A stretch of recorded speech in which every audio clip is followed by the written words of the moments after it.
व्यास गादी पर बैठने वाले पीठाधीश्वर हमारे प्रिय सरस्वती के लाडले पुत्र जिनका वाणी का हम श्रवण कर रहे हैं, प्रदीप भाई शास्त्री, उनका परिवार, 10 दिन से पोथी का पठन करने वाले समस्त भूदेवताओं जिन्होंने इस पोथी का पठन किया है, पठन करके माँ जगदम्बा को जागृत किया है, साथ ही सूर देने वाले चौहान जी और उनके साथी बहुत सुंदर आपका जो है 10 दिन का जो हमने प्यार भाव भरा स्वर और गरबे रास जो आपने किए, बहुत सुंदर। आपके मुखारबिंद पर कभी भी मायूसी की कोई झलक नहीं है, आपके आंखों में वह लाड़ वह प्यार जगदम्बा का दिखाई देता है। साथ ही हमारे फोटो पढ़ने वाले जो भाई साहब है आदरणीय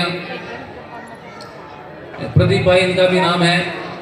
साथ ही जितने भी हारी गुजरात राजस्थान जहां जहां से भी आप पधारे हुए हैं, प्रकाश भाई की ओर से, सहायता परिवार की ओर से, इनका गुरु होने के नाते मैं आप सबका आभार प्रकट करता हूं। मेरा कर्तव्य है, आप सबका मैं आभारी हूं कि आप इस कथा में तन मन से यहाँ उपस्थिति दर्ज कराई, यहाँ आप आए और बड़े शांति तरीके से, बिना किसी भेदभाव, बिना किसी ईर्ष्या, बिना किसी लोभ आपने कथा का श्रवण किया। जगदम्बा आपको बहुत बड़ा बल दे।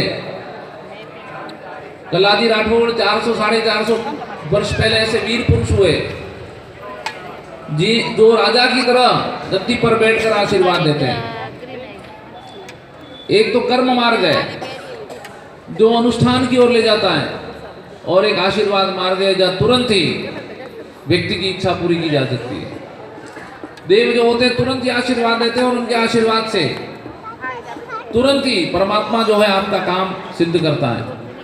आप निश्चित रूप से जितने भी भक्त यहाँ विराजमान हैं, आप गुरुओं की सेवा करें। ऐसे महान व्यक्ति शास्त्री जी जैसे कर्मठ इच्छा पात्र जो हैं, उनकी आप आराधना करें। उनके चरणों में जो हैं आप वंदन करें। हम जानते हैं व्यास गादी की जो महत्वता है, इस गादी की महत्वता है, और इस गादी का आशीर्वाद किसी को मिल गया एक नजर, क्योंकि निगाह दौलत है, दौलत को निगाह मत बना। जो व्यक्ति दौलत को निगाह बनाएगा तो दौलत वहीं धरी रह गई। आप जानते हैं कल परसों क्या हुआ, आप सबने सुना है कि दौलत वहीं धरी रह गई और निगाहें अभी चल रही हैं। निगाह दौलत है, जो हमारी नजर है वही दौलत है। तो हमारी नजर जो है मजबूत हो, हमारी निगाहें आगे बढ़े, हमारी निगाहें धर्म की ओर बढ़े, हमारी निगाहें भक्तों को निहारती रहें, हमारी निगाहें जगदम्बा को निहारती रहें, और हमारी निगाहों में ऐसा ताकत प्राप्त हो जिससे हम धर्म और कर्म कर सके। भगवान और परमात्मा हमको खूब देता है, धन धान्य देता है, तो हमें वर्ष में एक बार नवरात्रि में, चैत्र नवरात्रि या आशोज नवरात्रि या श्रावण मास, कार्तिक मास, उसमें कथा बिठानी चाहिए, अनुष्ठान करना चाहिए, और कुछ पुण्य, यथार्थ पुण्य जो है करना चाहिए। ये निश्चित रूप से सत्य है। कोई कितना भी किसी रोगी हो गया, पापी हो गया, दुष्ट हो गया, यदि वो पुण्य मार्ग पर चलता है, भगवान के विश्वास पर चलता है, तो उसके जीवन में सफलता प्राप्त होती है। बहुत सारे लोग मेरे पास आते हैं कि हमारा काम नहीं हो रहा, मैं उनको वचन देता हूँ तब कहता हूँ कि आप विश्वास रखना, और विश्वास के साथ ही उन सब लोगों के काम पूरे हो जाते हैं। यहाँ बैठे बैठे अमेरिका बैठे जो लोग हैं उनके काम पूरे हो जाते हैं। जहाँ कोई अटक जाती है गाड़ी, तब आप ऐसे कलाजी राठौड़ और हनुमान जी जैसे वीर पुरुषों का नाम लीजिए आप, क्योंकि छोटे छोटे काम के लिए भगवान को फुर्सत नहीं है। तुरंत ही हमारे शास्त्र कहता है शंभो नव तंबो हर तंबो में शंभो रंग है रंगीले को दशरथ के छबीले को अंजलि के केले को खाने पीने का ढंग कर, मोदी को तंग कर। अलग निरंजन बम बम शंकर, काशी के कोतवाल आबू के बाबू, आना हो तो आना, नहीं तो वहीं से सुन लेना। गिरनार के सिद्ध, उत्तराखंड के ऋषि, गांजे बांग में खुशी लगा दे टक्कर, साले शक्कर, खप्पर वाले माई, डमरू वाले बाबा तेरी देव। भगवान शिव और जगदम्बा पार्वती, उनकी यहाँ उपस्थिति है। परमात्मा हमारे नजदीक आए हुए हैं और हम ऐसा यथार्थ कर्म करें जिस कर्म के माध्यम से, उसके आशीर्वाद के माध्यम से हमें कुछ फल प्राप्त हो। आप देख रहे हैं कि शास्त्री जी ने 10 दिवसीय कथा का अपने मुखारबिंद से आप सबको श्रवण कराया और आप सबको पूरी कथा लगभग दिमाग में बैठ गई, याद रही। फिर भी आप शास्त्री जी अपना कर्म कर रहे हैं। कर्म क्षय होता है।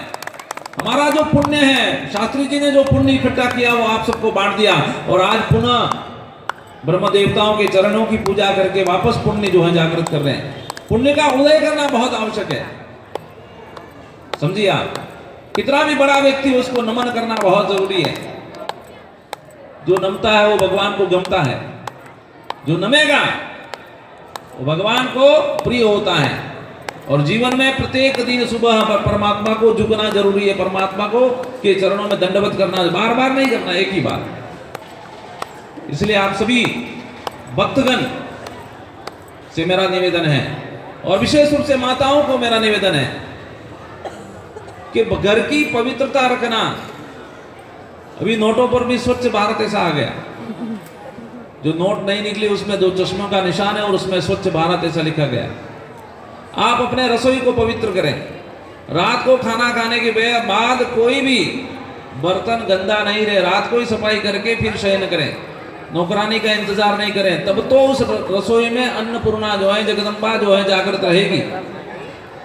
पवित्रता बहुत जरूरी है। जिस आसन पर आप सोते हैं, मैं समझता हूँ बहुत से घरों में जाता हूँ तो चद्दर मैली दिखती है, 10 दिन में उस चद्दर को सफाई नहीं करते हैं। प्रत्येक दिन अपना जो आसन है वो पवित्र होना चाहिए। आसन जब तक पवित्र नहीं हो तब तक आपकी शक्ति, आपकी बुद्धि, आपकी जो है अंदर की जो पराकाष्ठा वो जागृत नहीं होती।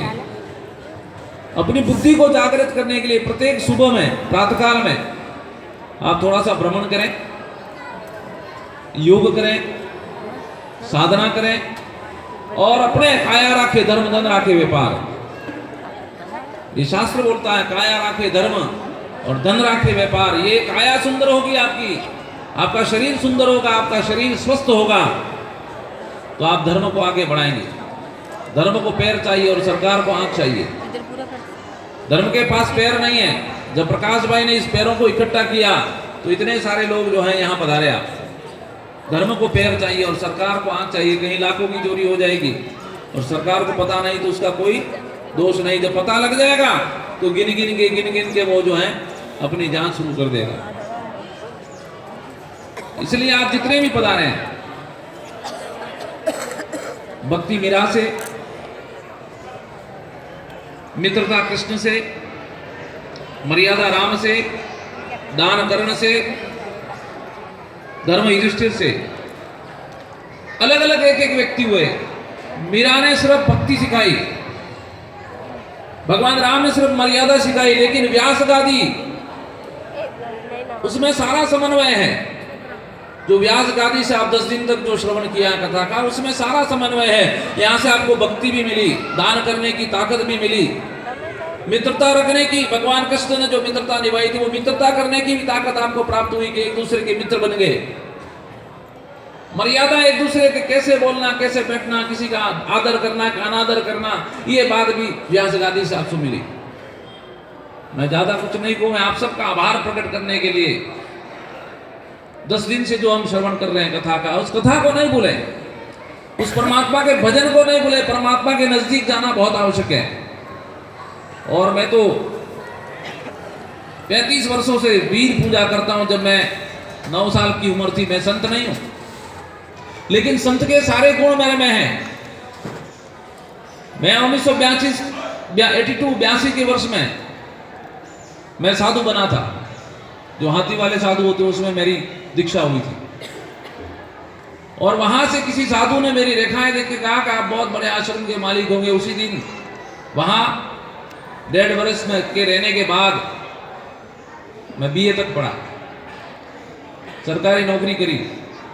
अभी सब कुछ चालू है, देखो कथा भी सुन रहे, सरकारी नौकरी भी वहां चालू है। भगवान जो है सब प्रकार के जितने भी जो भी मन में इच्छा करते हैं वो फल सामने ले आता है। मैंने कल परसों ही कहा था कि मैं संसार का सबसे सुखी व्यक्ति हूं। ऐसे आप सबको सुख भर दे भगवान। ये गंगा मैया आपकी झोली भर दे, ये व्यास गादी आपकी झोली भर दे, कलाजी राठौड़ आपकी झोली भर दे, मां चामुंडा आपको सब कुछ दे दे। कोई काम ऐसा नहीं है जो नहीं हो सकता संसार में। आप अपने मन से दुखी नहीं हो, किसी के बच्चे की शादी करानी है, व्यापार नहीं चल रहा है, अन्य प्रकार की कई सारी कठिनाई है, आप अपने विश्वास को जागृत करिए, आप अपने आत्मबल को जागृत करिए, आप अपने दिल में धर्म को जागृत करिए। इस व्यास गादी में जो आपने श्रवण किया उसमें सारे गूढ़ अर्थ, इसमें सारा संसार का सार मां जगदम्बा की प्राकट्य दृष्टि से आप सबने सुना। और वागड़ की जो धरती, आप भी कच्छ वागड़ में रहते हैं, हम राजस्थान वागड़ में रहते हैं। वागड़ जिसको वागवर प्रदेश कहा गया है, वहां मां त्रिपुरा सुंदरी, तो त्रिपुरा सुंदरी का प्राकट्य आता है इसमें। बहुत बड़ा त्रिपुरा सुंदरी का मंदिर है। आप सभी वहां वागड़ में पधारिए, काली कल्याण धाम का दर्शन करिए। और वागड़ क्षेत्र जो जिसमें त्रिपुरा सुंदरी विराजमान है, आद्य शक्ति, वागड़ क्षेत्र में एक ही शक्तिपीठ है जिसका नाम त्रिपुरा सुंदरी है। वहां पर आप पधारिए और उसके दर्शन करिए। दर्शन मात्रे न फलम लभे, दर्शन करने से फल प्राप्त होता है। किसी को समय हो नहीं 2 मिनट की परमात्मा की आप अपने घर में आराधना करेंगे और फिर नित्य काम करेंगे। मैं बहुत सारे व्यक्तियों भक्तों के घर में जाता हूँ। 1 साल से अगरबत्ती का कचरा उस दिवाली में साफ किया, दूसरी दिवाली तक अगरबत्ती का कचरा भगवान के सामने ही पड़ा रहता है। आप सभी आलसी, ऐसा मानता हूं मैं। मैंने उनको पूछा कि अगरबत्ती का कचरा क्यों इकट्ठा किया, तो बापू टाइम नहीं मिले। जब तक आप प्रतिदिन भगवान का फोटो या चित्र छाए, उसमें भगवान नहीं है। फोटो के अंदर कोई भगवान नहीं है, दर्शन है। आपकी उपस्थिति होने पर भगवान वहां उपस्थित होता है। भगवान पहले से मंदिर में नहीं होता है। भावो की विद्युत देवो न काष्ठ पाषाणाम, भगवान कहता है मैं लकड़ी और पत्थर की मूर्ति में नहीं हूं, मैं तुम्हारे आने पर आऊंगा, तुम्हारी उपस्थिति होने पर मेरी उपस्थिति होगी। इसलिए आप जो है अपने घर में 1 मिनट भी अपने भगवान का जो मंदिर है उसको बिल्कुल साफ सुथरा रखें। पानी का कपड़ा लगा के पोछा कर दें उसके ऊपर, भगवान की मूर्तियों पर, उसमें धूल जमी नहीं होनी चाहिए। पवित्र जो दीपक करते हो सुबह किया उसको साफ करके शाम को करिए। आप जूठे बर्तन में नहीं खाते, लेकिन आप दीपक जूठा करते रोज। और मुंह में कोई खाते हुए भोजन नहीं करिए। भजन करने के पहले अपने मुंह को साफ कर लिए, जल पी लीजिए, मुंह को शुद्ध कर लीजिए। जूठे मुंह से कोई काम मत करिए। जूठे मुंह से किसी को वचन में नहीं देना चाहिए। जब तक हमारा मुख पवित्र नहीं होगा, हमारा मुंह पवित्र नहीं होगा, तो हमारी वाणी कैसे पवित्र हो सकती है। कोई खाते हुए, बहुत सारे आदमी मसाला खाते हुए पूजा करते हैं, आरती करते हैं।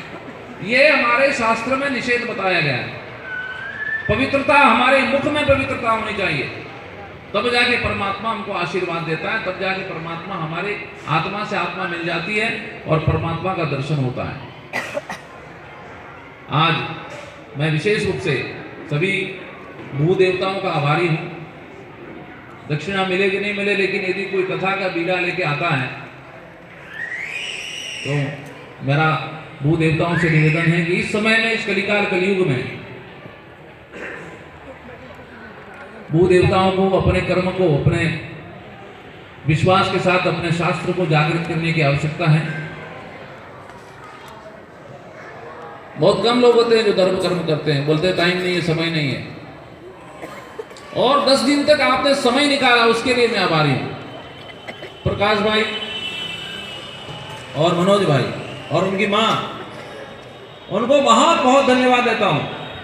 जगदम्बा इनकी जोली भर दे, इनका भंडार भर दे। और 3 पीढ़ियां इनकी, आने वाली 3 पीढ़ियां फले फूले। 7 पीढ़ियों की मान्यता है, लेकिन 3 पीढ़ियां तक जो है राज चलता है, ऐसा मानते हैं शास्त्र। हमारा ये कहना है कि 3 पीढ़ी तक पिता का किया हुआ कर्म पुत्र को नहीं, पुत्र को भोगना पड़ता है। तीसरी पीढ़ी में। यदि मैं कोई पाप करता हूं तो मेरे बच्चे को नहीं, उसके जो बच्चा आएगा वो लूला लंगड़ा हो जाएगा। शास्त्र ये कहता है, धर्म हमारा ये कहता है कि तीसरी पीढ़ी का बालक उसमें उदय नहीं अस्त हो जाता है। इसलिए ये जो कर्म कर रहे हैं, ये तीसरी पीढ़ी के जो संतान होंगे, प्रकाश भाई का पुत्र और उसका जो पुत्र होगा, उसको लाभ मिलेगा, उसको फल होगा कि वो भी राजा की तरह राज करेगा। विशेष रूप से बाल्यावस्था से मनन भाई जिन बच्चों को छोड़ के चले गए, पिताजी ने अपना दायित्व निभाया, लेकिन कम उम्र के अंदर प्रकाश भाई के पिता जो है परलोक धाम चले गए, लेकिन आदर और सत्कारों के मार्ग पर इनको आशीर्वाद देके गए और पितृ देव हमेशा फलित हुए। दोनों बहुओं को देखा, कितना सुंदर विचारधारा इनकी। दोनों प्रकाश भाई की पत्नी और आदरणीय मनोज भाई की पत्नी, कभी इनके 10 दिन के अंदर मैंने कभी इनके चेहरे पर उदासी नहीं देखी। ये भगवान की और गुरुओं की कृपा है। आप जब भी एक सत्संग के लिए महाराज श्री ने अपना भजन गाया, तुरंत वो गरबा घेरने लग गई।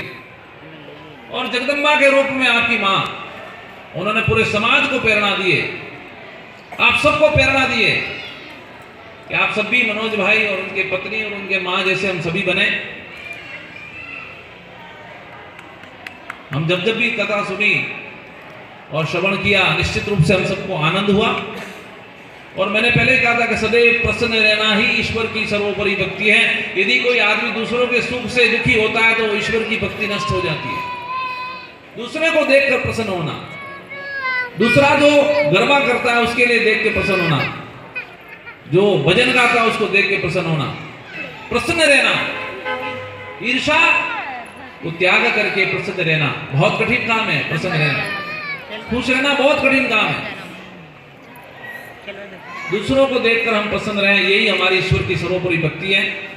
हमने बहुत कुछ सीखा और आप सबकी सेवा में प्रकाश भाई और मनोज भाई की ओर से कोई गलती हुई हो तो मैं उनके गुरु होने के नाते मैं क्षमा चाहता हूं, आपसे माफी चाहता हूं कि आपको कोई भी कष्ट हुआ हो, आने जाने में बैठने में असुविधा हुई हो, क्योंकि ये धर्म का काम है, इसमें कोई कष्ट आता ही आता है। सारा सुख प्राप्त नहीं होता है क्योंकि हम कथा सुनने के लिए आए।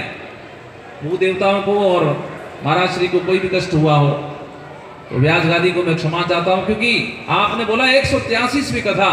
और मैं जगदम्बा से प्रार्थना करता हूं, कलाजी राठौड़ के अनेक चमत्कार, मैं तो एक प्राणी हूं, इनके 772 मंदिर है। मेरे दादाजी को भी कलाजी आते थे। कोई समय ऐसा नहीं कि किसी को सांप काटा हो और मर गया हो, कैसा भी कोबरा नाग हो, वो तुरंत मुंह से जहर चूसते थे। और वर्धा गादी तो आप जानते ही हैं, मैंने आज तक किसी को ऐसा निमंत्रण नहीं दिया कि वहां गादी पर आना दर्शन करना, क्योंकि ये भाव का विषय और अपने आप लोग चले आते हैं और उनका काम सफल हो जाता है। शनिवार रविवार वहां हुजूम लगता है, मेला लगता है, और एक सेकंड, एक 5 मिनट या 2 मिनट ही बात करता हूं मैं किसी एक व्यक्ति को। व्यास गादी की जो इच्छा है और वहां विराजमान प्रदीप भाई की जो इच्छा है वह सफल हो। कलाजी राठौड़ गात्रोड़ जी महाराज, जो गोगा जी महाराज जिसको कहते हैं, गोगा जी महाराज 1100 साल पहले जाहरवीर गोगा और कल्लाजी राठौड़ दोनों शाश्वत देव हैं। उनसे प्रार्थना करो कि आपका जो मनोकामना है, जैसे रमेश भाई ओझा ने संदीपनी आश्रम बना के हजारों बच्चों के लिए, वहां जब शाम को मैं गया था गांधी जी की जन्मभूमि पोरबंदर, वहां पर मैं और प्रकाश भाई गए थे। वहां पर हमने शाम को देखा कि जो संदीपनी आश्रम में जो शांति पाठ होता है, आप देखो स्वर्ग वही है, ऐसा प्रतीत होता है। संदीपनी आश्रम में जब ब्राह्मण बच्चे एक साथ 100-200 के संख्या में जब ब्राह्मण पाठ करते हैं, वहां मेरे को हमारी भाषा संस्कृति होनी चाहिए। अंग्रेजी विषय है उसको पढ़ना चाहिए, हिंदी पढ़ना चाहिए, लेकिन संस्कृत, और ये उत्तरांचल जहां हम बैठे वहां संस्कृत पढ़ना अनिवार्य है। सरकार ने यहाँ पूरा भारत में जितने भी राज्य, वहां ये राज्य ऐसा है जहां संस्कृत पढ़ना अनिवार्य है, पहली से लगाकर। ऐसी घोषणा आज के 8 साल पहले हुई है, मुझे पता है। मैंने सारे कुंभ अटेंड किए। प्रकाश भाई के अंदर ठोस ऐसी भक्ति कलाजी महाराज ने भर दी है कि पहली बार मेरे संपर्क में आए तब बिल्कुल अज्ञान व्यक्ति थे कि धर्म क्या होता है, पूजा पाठ करते थे, लेकिन इनके अंदर कलाजी महाराज ने इतनी ठोस भक्ति भर दी, दोनों भाइयों में, माँ में। मैंने सारे कुंभ करा दिए इनको, कुंभ के मेले में 2-2 4-4 दिन कुटिया के अंदर रहे, जितने भी कुंभ थे। और इसी धरती पर शायद हम आए थे और राजेंद्र दास को आज याद करूं इस समय पर। राजेंद्र दास एक साधु थे, वो उन्होंने बहुत हमको घुमाया, मेरे को, प्रकाश भाई को। उस दिन जहां यहाँ पैर रखो इतनी जगह नहीं थी हरिद्वार में, और मैं और प्रकाश भाई 10 दिन तक हरिद्वार रहे। 2010 में जब कुंभ था तब एक संत थे, उनका नाम था राजेंद्र दास, जो अभी संसार में नहीं है। आज इस धरती से उनको भी मैं प्रणाम करता हूं, उनकी आत्मा को, कि उन्होंने बहुत जगह, पूरी जगह, पूरे क्षेत्र में हमको उन्होंने घुमाया। एक एक व्यक्ति का, एक एक समाज का, एक एक साधु का, एक एक अखाड़े का परिचय उस राजेंद्र दास ने हमको दिया था। मैं उनको प्रणाम करता हूँ, उनकी आत्मा को प्रणाम करता हूँ। वो अगले साल हृदय गति से उनका शरीर पूरा हो गया। तो ऐसे महान संत जो, जिन्होंने हमको प्रेरणा दी, हमको आशीर्वाद दिया। हर व्यक्ति को आशीर्वाद, कोई परिपूर्ण नहीं है जगत में, भगवान कृष्ण के अलावा कोई भी परिपूर्ण नहीं है। तो मेरे कहने का दायित्व ये है, मेरे कहने का तात्पर्य ठोस ऐसा भर दिया कि ये 7 बेड़ियां भी हो जाए, लेकिन भक्ति कभी भी इनसे छूटेगी नहीं, ये कभी अन्याय के रास्ते पर नहीं जाएंगे। ये परमात्मा की कृपा। आप सभी को मेरा निवेदन है कि ईश्वर की पहचान, और हम सनातन धर्मी हैं, सनातन धर्म में कोई तनातन नहीं है। ये भगवान शिव द्वारा स्थापित किया गया धर्म है सनातन। बाकी सारे धर्म बाद में आए, ईसा है, मुस्लिम है, ये धर्म बाद में आए हुए हैं। ये हमारे पंथ अलग अलग निकल गए। सनातन धर्म की हमेशा जय जयकार करें, आप गौ माता की आप पूजा करें। इस भारतवर्ष को आगे बढ़ाने में जो महाराज श्री का योगदान है, धर्म एक दूसरे को जोड़ता है और अधर्म एक दूसरे को तोड़ता है। इस कथा के माध्यम से हमें जो प्रेम प्राप्त हुआ है, एक दूसरे को जुड़ने का जो दायित्व प्राप्त हुआ है, मैं तो महाराज श्री को पूर्व शतायु शतम बरे, 100 साल की आपकी उम्र हो और आप कथा करते ही रहें, आपकी सरस्वती हमेशा जागृत रहें, आपकी वाणी हमेशा जागृत रहें। क्योंकि बिना कंठ और बिना वाणी से कथा करना संभव नहीं होता है। कथाएं चलती रहें। हमारे भगवतीलाल शास्त्री थे जो बड़े बड़े अनुष्ठान कराते थे, आचार्य पद, और इतने वेद मंत्र बोले कि उनका गला, डॉक्टर बोलता है इनका गला रात में सोए, सुबह हुए, भगवान की क्या कृपा हुई कि वो बोलना बंद हो गए। जो बड़े बड़े यज्ञ कराते थे, डॉक्टर बोलता है तुमने वेद मंत्र बोले जिससे तुम्हारा कंठ इधर से उधर गया, उसमें तुम्हारी जो वॉइस है वो खत्म हो गई। वर्षों से वो छोटे थे तब से डाकोर के महाविद्यालय में पढ़ के ऐसे विद्वान व्यक्ति मैंने कम देखे हैं। भगवतीलाल शास्त्री जिनको मैं याद करूं, सुखदेव शास्त्री जिनको याद करूं, कि ऐसे विद्वान व्यक्ति, ब्राह्मण कुल में जन्म लेने के बाद ऐसे कर्म धर्म करने वाले व्यक्ति जो वेदोक्त मंत्रों के साथ अनुष्ठान और यज्ञ करते थे, और उनका फल हमें प्राप्त हुआ। इसलिए आप यज्ञ और अनुष्ठान में रुचि रखें, ऐसी कथाओं में रुचि रखें, और अपने द्वार कोई भी आ जाए तो जो भी हो सके उसका अंशदान आप कथाओं में समर्पित करें। क्योंकि कथा एक व्यक्ति से नहीं होती, ये तो अपने जो है भाई प्रकाश भाई संपन्न है। बाकी आप, मैंने कल परसों भी कहा था कि आप मिलके कथा बिठाएं, अपना अपना खर्चा उठा लें और अंशदान करके साल भर में, वर्ष भर में कोई भी ऐसा भगवान का प्रसिद्ध जगह हो, वहां जाके कथा का श्रवण करें, कथा को बिठाएं, जिससे हमारे 7 पीढ़ियां जो है तर जाती हैं और हमें फल प्राप्त होता है। मैं गंगा मैया को इस धरती से प्रणाम करता हूं, और हारे के सहारे जो हार जाता है उसका सहारा बद्रीनाथ भगवान। चारों धाम हमारे इधर हैं, केदार, बद्री, यमुनोत्री, गंगोत्री, उन सब चारों तीर्थों को आपकी ओर से मैं प्रणाम करता हूं। कलाजी राठौड़ के चरणों में दंडवत करते हुए मैं आप सबका पुनः आभारी हूं कि आपने यहाँ पधारे और मुझे भी बोलने का मौका दिया। साथ में प्रकाश भाई और मनोज भाई, उनके परिवार को खूब खूब आशीर्वाद कि परमात्मा आपके नज़दीक रहे, जगदम्बा आपके नज़दीक रहे, आपके अंदर जो भक्ति है। और कभी अपने जीवन में ऐसा नहीं कि मैंने कथा बिठाई थी, कि मैंने हरिद्वार ले गया था, अपने जीवन में कभी ये शब्द नहीं लाए। ये परमात्मा की कृपा थी, ये होना ही था, ये निश्चित था कि आदरणीय शास्त्री जी के श्रीमुख से इस पवित्र पावन धरती पर ये कार्य होना था। उनकी माँ को मैं पुनः प्रणाम करता हूँ, साथ ही उनके काका और उनका जो परिवार आया है, जो मनोहर भाई के भाई प्रवीण भाई और शिक्षाविद और उनकी परिवार की जितने भी लोग, उन सबको प्रणाम करता हूँ। बाकी जितने भी गुजरात से पधारे इस जाजम पर बैठे, उन सबको मैं प्रणाम करता हूँ। आप सबको बार बार प्रणाम, आप सबका आभार। आज जो अंतिम दिन है तथा यहाँ विसर्जन हुई है, यज्ञ अनुष्ठान होगा, यज्ञ होगा, उसकी आहुति आप दें। श्रीफल में अपना हाथ लगाकर जो है अपना प्रस्थान करें, तो निश्चित रूप से हमने जो कर्म किया है उसकी साक्षी हो जाएगी। पुनः मैं आप सबको कलाजी राठौड़ का आशीर्वाद पहुंचाऊं कि आपके घर में धन धान्य परिपूर्ण हो और आपकी जो मनोकामना, कभी देखना आजमाना, आप कभी की तकलीफ में हो, आप मुश्किल में, तब कलाजी राठौड़ को याद करना कि देव मेरे पेट में दर्द हो, 1 मिनट में दर्द मिटना चाहिए। ऐसा आप कभी आजमाना, आपको कोई कितना भी कष्ट आ गया हो तब आप आजमाना देव को। कलाजी राठौड़ को सिर्फ बोलना, आप जहां भी हो वहां कला किरत रावली हेला को सजार, बाया पकड़ बैठा करो हरबड़िया आधार, पावड़िया फतो लड़े जयमल महला बीच, राय आंगन कला लड़े केसर हंदा की। अकबर पूछे नवाब ने, क्या लिखा देखना, अकबर पूछे नवाब ने, लड़ियो कुण कबाण, बीरबल भागियो बादशाह, कला हला कृपाण। कलाजी राठौड़ को देख के अकबर पूछने लगा और बीरबल भाग गया। ओखद बाखद आंकड़ी करुण दूजे दौड़, मीटे पीड़ संकट कल्याण सु राजकुली राठौड़।